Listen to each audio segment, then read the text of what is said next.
Depuis son avènement à la tête de l'Assemblée nationale, le professeur Vital Kamerhe a pris l'engagement de redynamiser la diplomatie parlementaire afin de venir en appui à la diplomatie traditionnelle faite par l'exécutif national. Appui principalement dans la recherche des solutions à l'insécurité qui prévaut dans la partie est de la République démocratique du Congo, occasionnée par la violation de l'intégrité territoriale du pays par le Rwanda à travers ses supplétifs du M23. Le speaker de la Chambre basse du Parlement avait, lors d'un échange avec des parlementaires américains, alerté les Congrès américains sur l'agression rwandaise dans la partie est de la République démocratique du Congo. Le même exercice, le professeur Vital Kamerhe l'avait fait le 19 juillet 2024 lors des échanges qu'il avait eus successivement à Kinshasa avec Rita Larangena, envoyée spéciale de l'Union européenne dans la région des Grands Lacs, et des parlementaires japonais venus en RDC pour réchauffer la diplomatie parlementaire avec leurs collègues parlementaires congolais. C'est conformément à la démarche entreprise par le chef de l'État Félix Antoine Tshisekedi Tshilombo sur les plans diplomatiques, le professeur Vital Kamerhe avait pris son avion le 8 juillet 2024 pour Montréal au Canada afin de prendre part à l'Assemblée parlementaire francophone. Sur place, Vital Kamerhe avait dénoncé l'occupation injuste de certaines parties de la RDC et le Rwanda.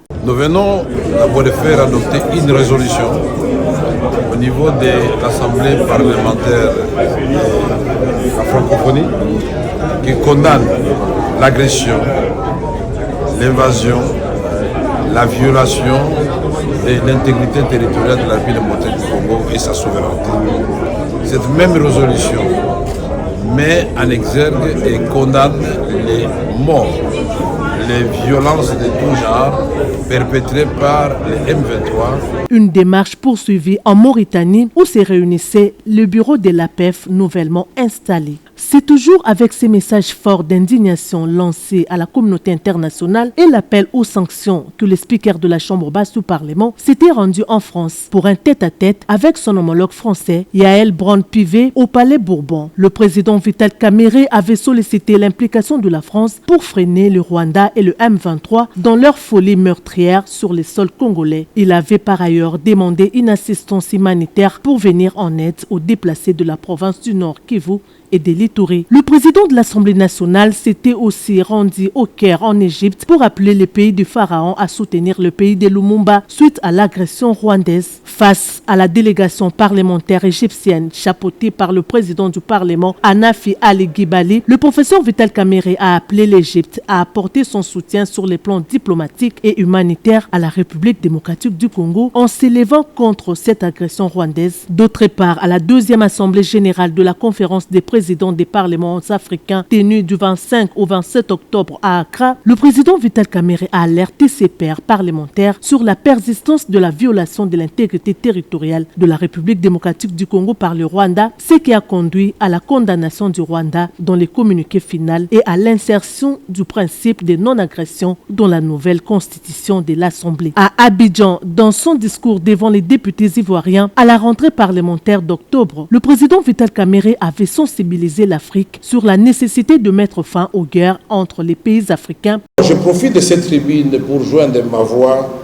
à celle du peuple congolais et de son président Félix Antoine Tshisekedi Tshilombo pour non seulement dénoncer ces drames, mais aussi pour en appeler à la solidarité africaine en vue de faire triompher l'idéal de la paix et de la prospérité partagée. Un soutien de taille obtenu par le président de l'Assemblée nationale Vital Kamerhe en faveur de la République démocratique du Congo est également celui du Royaume du Maroc, témoigné par son homologue Rachid Talbi Alami en marge de la réunion des présidents des parlements africains atlantiques tenue à Rabat le 6 février 2025. Cette réunion de haut niveau était une occasion pour le président Vital Kamerhe d'appeler les pays d'Afrique à rompre les silences face aux atrocités que le Rwanda est en train de commettre en RDC, à Kinto, au Vietnam. À la réunion des membres du bureau de l'Assemblée parlementaire francophone, le président Vital Kamerhe avait profité de cette tribune pour sensibiliser les parlementaires européens et asiatiques sur la question sécuritaire dans la partie est de la République démocratique du Congo. Nous sommes tous et toutes les soldats de la nation. Aimons notre pays et renouvelons tous ensemble le serment de ne jamais trahir le Congo. Dans cette voie voie pacifique que nous avons choisie à la demande du commandant suprême. Mais je